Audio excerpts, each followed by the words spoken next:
Namo tassa bhagavato arahato samma sambuddhassa. The subject of the discourse is the potency of action as found in Dhammapada. This is the second discourse based upon Gatha number 1. That is, Mano Pubbangama Dhamma Mano Sattha Mano Maya Manasache Paduttena Bhasativa Karotiva Tatonang Dukkhamanveti Chakkang Bhavahato Padang.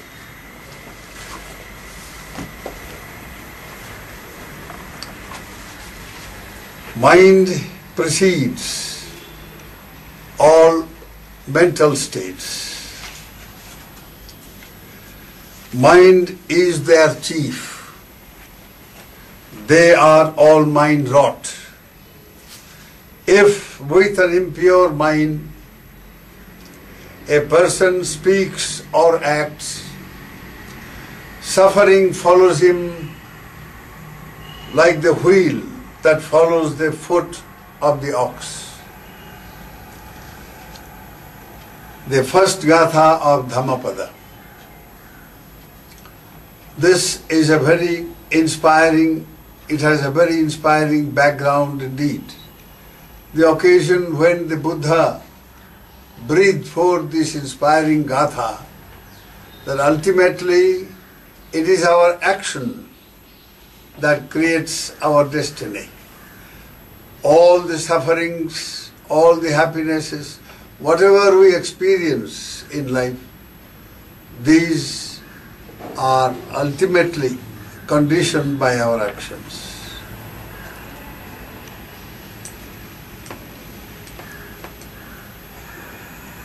Sound here. Eh? Sound here.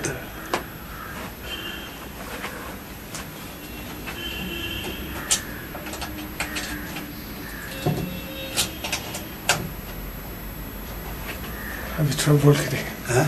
Sound नहीं आया बोला।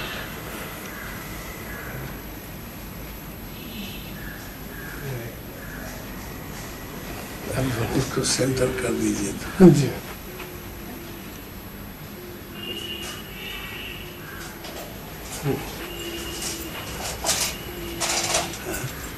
अभी बोलो।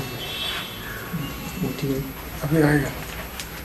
Hello, अभी आता है बंदे। थोड़ा बोल के देखिए। अच्छा। अब ठीक है अभी। ठीक है। I was telling you that the discourse today is based on Dhammapada Gatha number 1, which reads as follows. Mind precedes all mental states. Mind is their chief. They are all mind wrought. If with an impure mind a person speaks or acts, suffering follows him like the wheel that follows the foot of the ox. Now this Gatha was pronounced by the Lord on a very poignant occasion indeed. The background story of this Gatha is about the Arahat Chakkupala.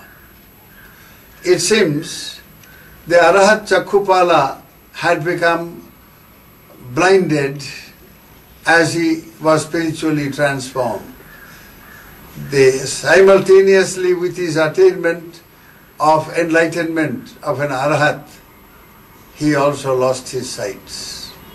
So anyhow, briefly, he was able to come back from the forest monastery to Jetavana, where this particular Gatha was pronounced. His younger brother Chulapala, he had built a cottage and offered it to the Sangha in Jetavana.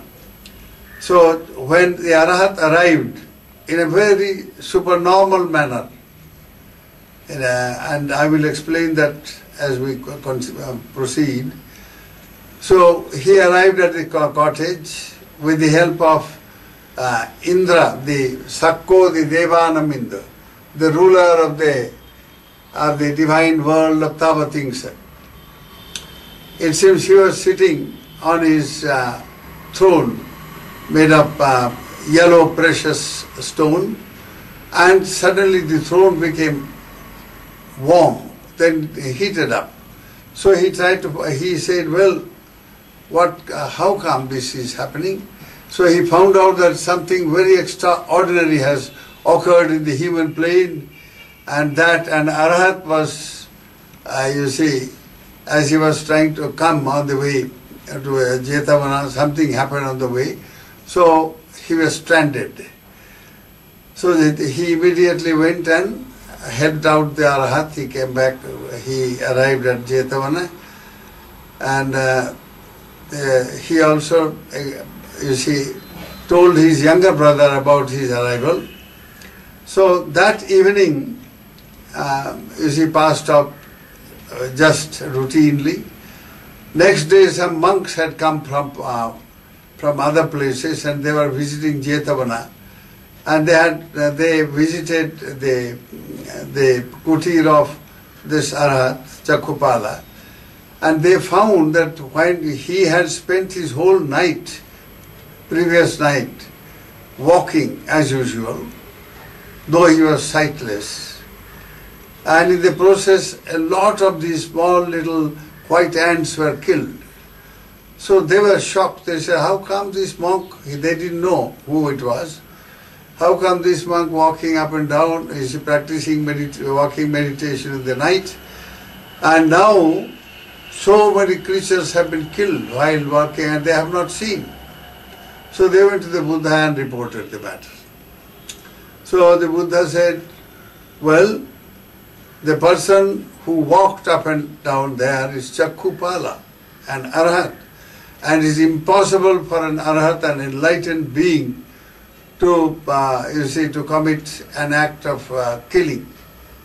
So it's Arhat, obviously he didn't kill knowingly or anything like that. Then Buddha asked them, well, did you see the Arhat? They said, no. Did you see him walking up and down there and killing these creatures? They said, no. Then how come that you are speculating that he did it? Then they say, well, we went and visited his kutir, his cottage, and there we found on the ambulatory, on the walking meditation place, these creatures were all killed, and obviously he must have done that. So it's a guesswork in your part. So just as you are guessing, the facts can be very different. So he is an Arhat, he is incapable of doing all that sort of thing.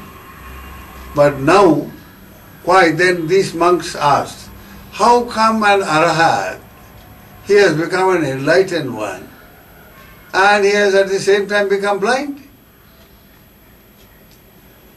So, this was a very significant question, and the Buddha had to answer it.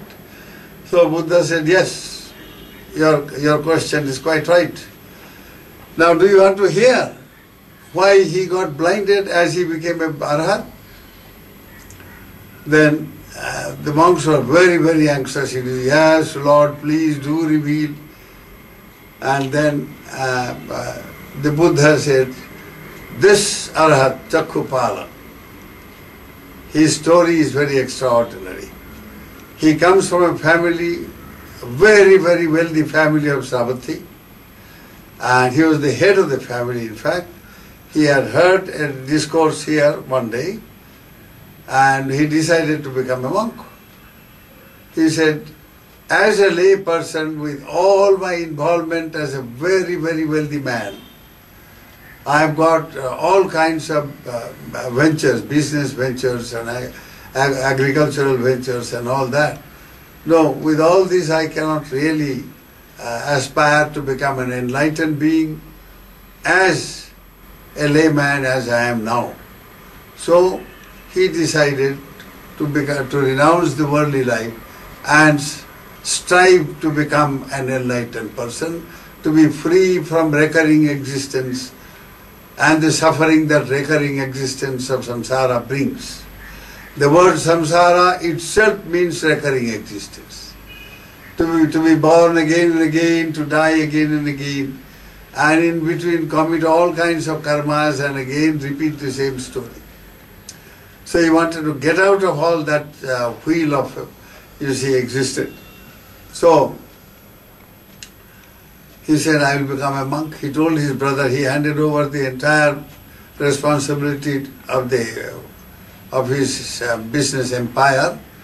He said, brother, you are now the head, not me. I am going out. So they had an argument. The brother said, no. He started crying. He said, no, how can? You have been like a father to me. You are the eldest in the family. And you looked after us from our early days. How we will be orphaned if you go away and all that. There is plenty of wealth in the family. Please do as much of punya as you want to do. You spend anything you like. But please don't go. He said, nothing doing. I am not here to, I am not seeking to become, to renounce the world out of selfishness. No. I have deeply understood from the teachings of the Buddha that if you want to become enlightened, you have to give up something. You have to give up your bondage. Yes, our family is wonderful. I love all of you. But then, one day or other, we have to get out of this recurring existence, my dear. So the brother, at last he was convinced. He said, all right, Bhante, let me be your supporter. That is how he became a monk, and then later on he underwent all the training for about 5 years as a newly ordained monk. Then he asked the Buddha, he said, Bhagavan, how many pursuits or methods of sadhana, what we call in India sadhana, that is pursuing a particular mode of spiritual life that is, aimed at liberation from all worldly sufferings and worldly existence, and becoming an enlightened one. So Bhagavan said, well, there are two. One is when you live among human beings, in this society, with in the populated areas, and you study the Tripitakas and pursue your spiritual life as best as you can, and perfect the paramis and so on. The other is go to the jungle, give up everything once for all, and live a very austere life, and pursue until you become an enlightened one. That is called Vipassana Dhura, and the other one is called the Gantha Dhura. So he said, well, Lord, I am now in the Middle Ages, and I can't, if I take to the Gantha Dhura, I will never be able to accomplish what I seek to accomplish. So I better take up this Vipassana Dhura and go to the jungle. Lord, give us a method of meditation. So that is how he was given a very specific way of practicing Vipassana, leading to Arhathood. Now, he told all his brother monks, there are so many others also, they said, look here, I am going to the jungle once for all, and never to return. And so they say, yes, we will follow you. You are senior to us, you will be our leader, our Thera. So 60 monks left Jetavana, and they walked and walked for weeks and weeks at a very remote place in some, remote areas. They found out a forest retreat. Nearby there were villages. Villagers were living on forest products, and they were quite prosperous and very devoted indeed. So they reached there, and the devotees welcomed them, and they said, we'll build a kutir for each one of you. Bhante, you spend your rainy season. Now the rainy season retreat is coming. That is how they settled down there. Now, Chakkupala, he was actually known as Mahapala. After his arahathood and he lost his eyesight, he was called Chakkupala. So now Chakkupala asked his brothers, he said, look here brothers, how many postures you are going to adopt in this struggle for arahatship? They said, for all the four. Standing, walking, sitting and lying. He says, no, I give up my lying posture. I just three. That means he will struggle from morning till night and throughout the night, in fact, until he sleeps. You see, in three postures he will keep on meditating and using every bit, every moment of his existence. You see, he will convert that into a spiritual practice. Walking becomes a spiritual practice. Sitting becomes a meditative spiritual practice. Eating becomes a spiritual practice. Going out for alms round becomes a meditative practice. Everything is converted into a meditative practice. Very tough job indeed, but that is how he adopted. And at last, just before he was going to be spiritually transformed, he lost his eyesight. His eyes started, you see, the tears started pouring down, but he lost his eyes. But he had become an arahat. So these brother monks next morning came. It happened in the middle of the night. And the brother monks came and they said, Venerable Sir, it is time for our Pindapata, our alms round, the morning alms round for Kanji and all that. So he said, well brother, is it time? He said, yes sir. Then you go brother, I am not able to come. How? Then they say, well, you see the outer sight has gone, the inner sight has come. So that kind of mystic language, they understood he has attained to spiritual transformation. He has become an enlightened one, but he has lost his eyesight in the process. So they went into his cottage. They saw his eyes were simply, tears were flowing. They were profoundly moved indeed. They said, Venerable Sir, please don't worry, we'll look after him. And we'll bring all your, your alms food, etc. You will be a teacher to us and guide us. They went to the village and the villagers asked, where is the Mahathera? Where is the head of the Sangha? They were very fond of him. So they said, well, this is what happened. He lost his eyes. But his inner eyes have opened to enlighten all of us. So they started crying, the villagers. Some of them actually rolled on the road there to show their grief for him. So they said, no, we'll go to the Thera, we'll carry the kanji for him. And so on. They went and saw him sitting there with the eyes, you see tears flowing like that. So they said, Venerable Sir, they started crying also. And they said, Venerable Sir, we will bring everything for you. Please don't worry. Please teach us the Dhamma.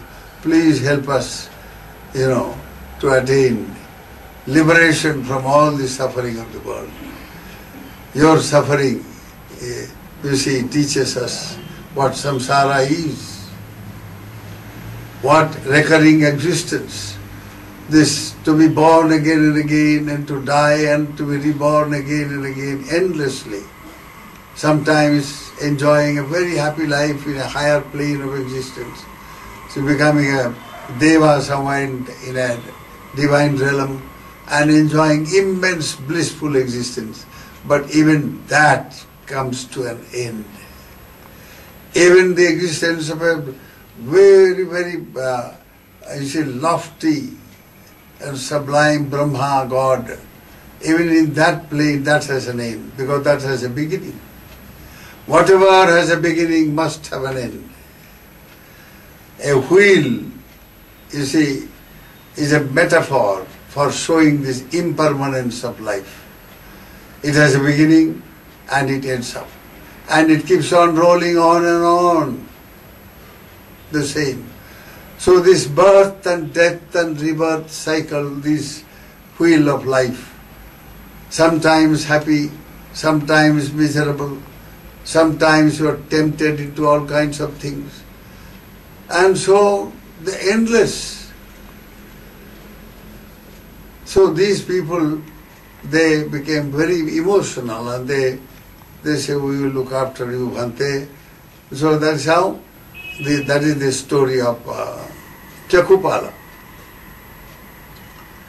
And Chakupala, after he became, Arhat, and he became the teacher for everyone.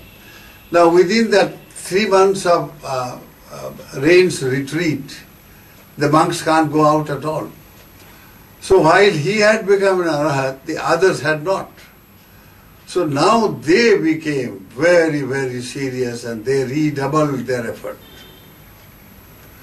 By the time the Varsavasa, the rains retreat had completed, all of them had become Arhats. And very, very powerful Arhat with what is called the Patisambhida Jnana. They had complete mastery over all the supernormal powers. And on the words, every word of the Buddha, they could learn by heart and keep it in memory. Their minds became something like one of those gadgets where you can say anything, you can record, and it will be a tape recorder. So the mind became a tape recorder, so to say, with this attainment. So now, when they all became Arhat, they were looking after the Thera, their teacher, very well. Then they said after some time, now that the rainy season is over and our goal has been achieved, Venerable Sir, let us go and pay our homage, worship at the feet of the Lord, from whom we have learnt all this, and our goal has been achieved. And let us now show our gratitude to the Lord by worshipping at His feet. They said, well, brothers, you want to go? He said, yes, but now that this body is so weakened and this handicap has come, if I am with you, all of you will be troubled, my dear. So please go ahead. You go ahead of me. I will make it somehow. They understood he had the supernormal powers he could do, but he's not going to show his supernormal powers. And so they said, no, it will be all right, we will take care of you. He said, no, you go. Now the story of his becoming blinded there is an interesting aspect of this story, and I will relate that to you. It seems before he became blinded, he was having this eye trouble. The tears flowed all the time. So the village doctor, who was an eye specialist, he said, Bhante, I can cure you, provided you lie down and take the medicine. He says, brother, I have undertaken Vipassana Dhura and the Dhutanga practice, austerity. I sit only in 3. He didn't reveal about that he was not lying. He refused to reveal that. Because if he revealed, then the others will think that he has supernormal powers, etc. And a Buddhist monk is not supposed to reveal his attainments. So he was very humble, he didn't reveal. He didn't take the medicine line, so it didn't work. So the doctor one day, he said, Bhante, you are not taking the medicine line. So if you don't listen to me, how can I cure? And he kept quiet. He didn't, give up his these three posture sadhana. So now, that is how he lost. The doctor also gave him up. He said, no, if you don't listen to me, don't tell anybody that you have taken my medicine. And I will also not tell anybody that I have treated you. No. It's your responsibility. So when he was given up, he went to the kutir and he said, look here, you Mahapala, now you have been given up by your doctor. Come what may, you are not going to be a slave of your body. Let anything happen. You will not give up your pursuit of enlightenment. In three postures, come what may. That is how he had lost. Because he didn't, you see, even at the cost of his life, he stuck to his method. But though he lost his outer eye, he gained his inner eye. That is all that mattered. So anyhow, these monks, they knew this and they left from Jetavana. Now, he said, you do one thing, you tell my younger brother to send somebody and I will go along with him slowly without troubling anybody. So they did that. They reached there very early. They had their supernormal abilities. And they told the brother, look here, you see, our Thera has lost, so you better send somebody. So he had sent his nephew after making him a novice monk, knowing that on the way there are some dangerous spots, haunted places and so on. So this novice had come there and he served the Thera for a few days. Then the Thera said, all right, let us go, Chakupala Thera. So this novice, a young man, now while going, you see, they passed through an area of the jungle which is supposed to be haunted by all kinds of, the evil spirits and so on. So somebody taking the form of a woman started singing very, very loudly and very melodiously. And that sort of bewitched this youngster. He got completely enamored with that sound. So he said, Bhante, you sit down here for some time. I will just go in and, I will come back soon. So he went in and saw this woman, a very beautiful woman, that was the form, and he committed an evil act. So when he returned, the Arahat knew that he has committed this evil. He said, nothing doing with you, you go. I don't go with you. You don't touch my stick and take me. I don't want your service. You are an evil boy. Now he got very frightened and he ran away, literally. So now he said, well, you have been, you have been given up by your doctor and now this happened.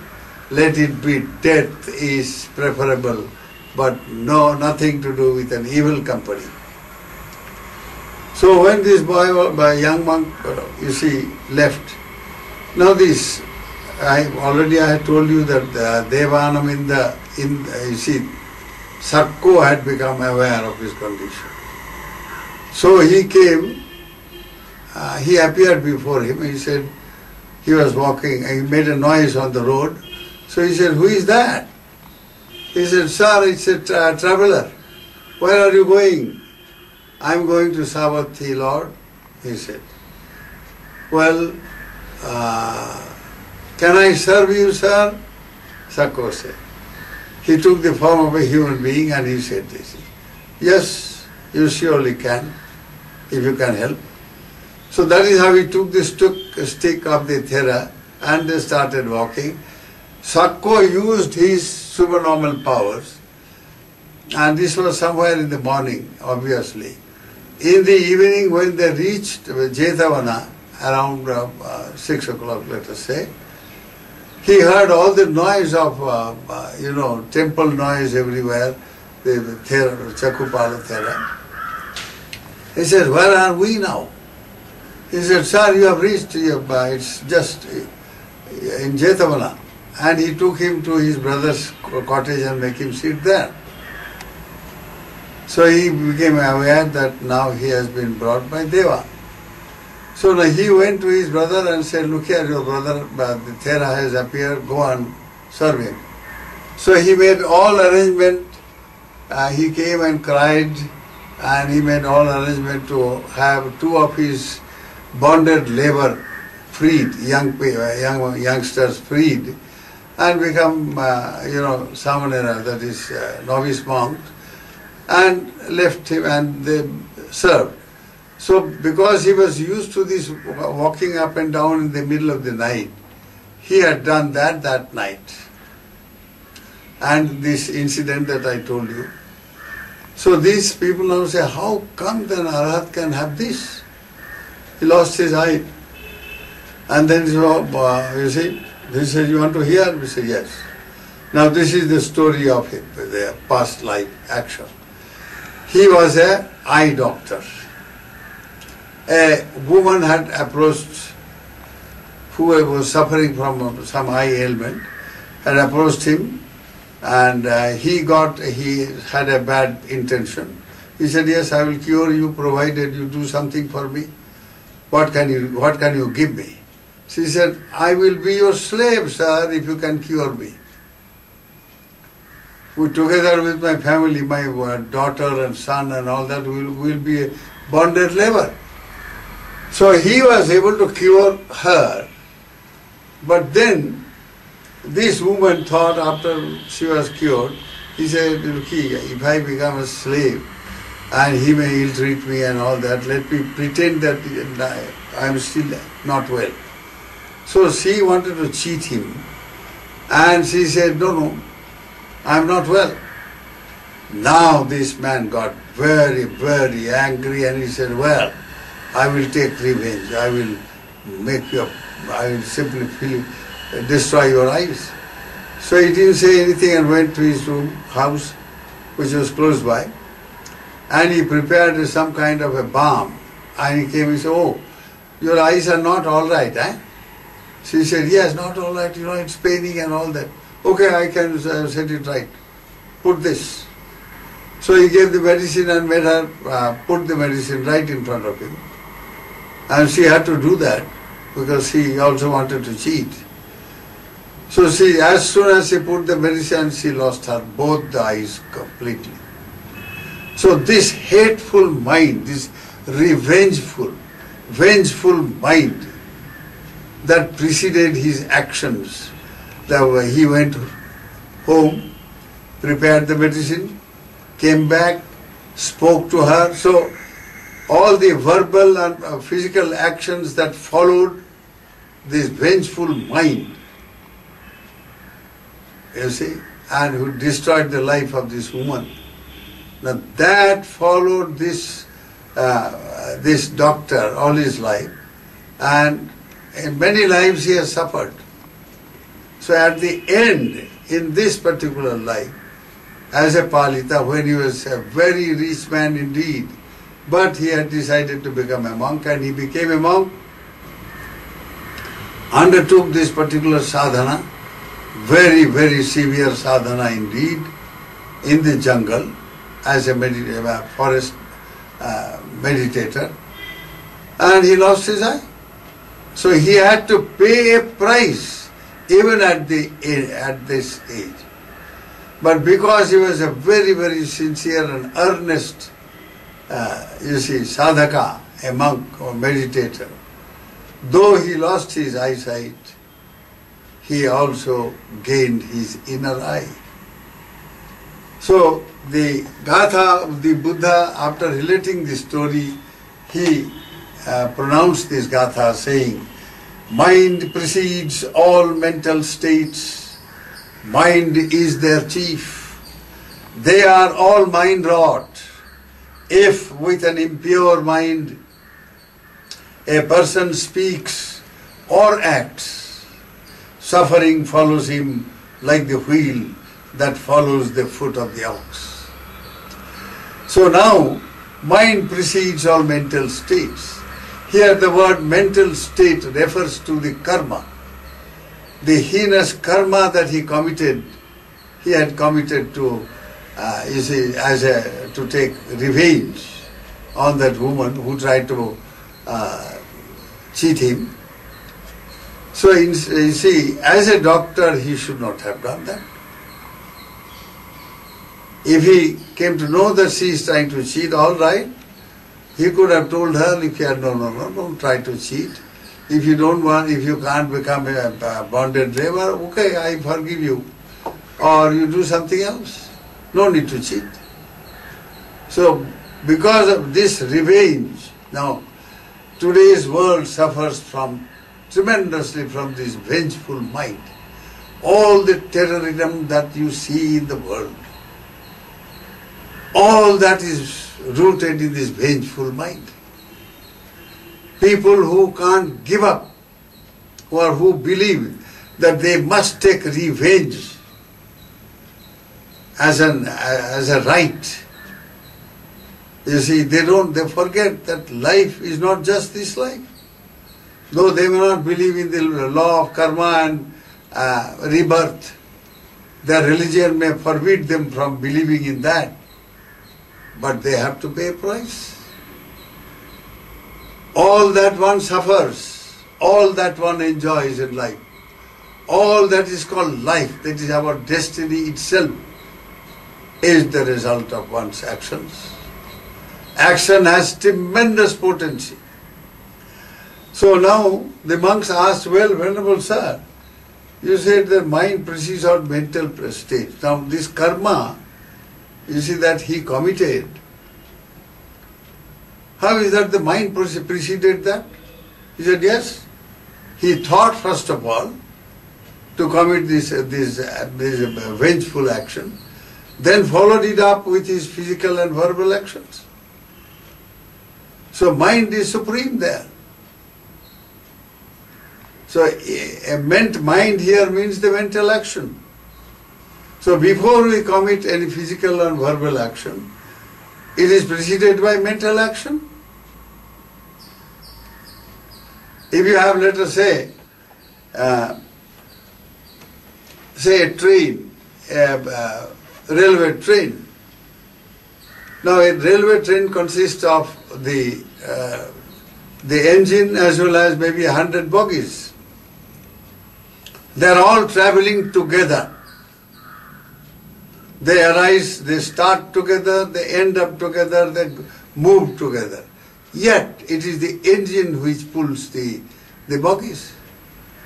So yes, mind and the Cetasikas, the mental factors, all arise together based upon the same, you see, what you call objects, mental objects or sensory object.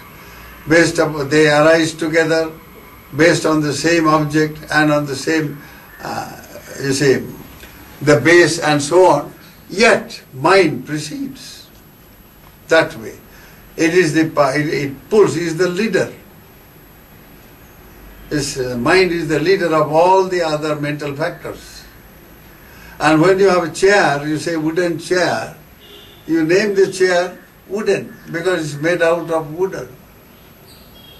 So all that, whatever actions we commit, verbal and physical, all these are preceded by a mental action.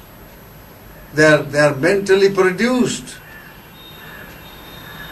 That is why mind is the chief, and mind, you see, all the mental factors are mind-made, so to say.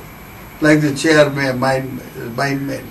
So whatever we say or do or think, they ultimately create our destiny, because they are all mind-wrought. So the importance of action particularly mental action, must be understood. Of all the types of action, kaya, vacha, manasa, physical, verbal, mental, it is the mental action which is most powerful and which determines our destiny. So when we think something, when we imagine things, when we plan things mentally, we are not aware that we see what can happen, because this gets translated into physical and bodily and mental, verbal actions.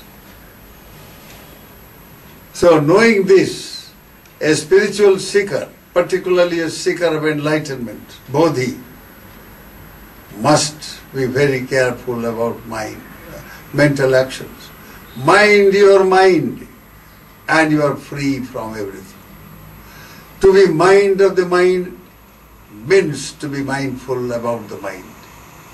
Cultivate mindfulness, my dear, from moment to moment. That is the one direct way to liberation, mindfulness. So today, today we end in this. The message of today's Gatha is be mindful. Under all circumstances, cultivate awareness, cultivate heedfulness.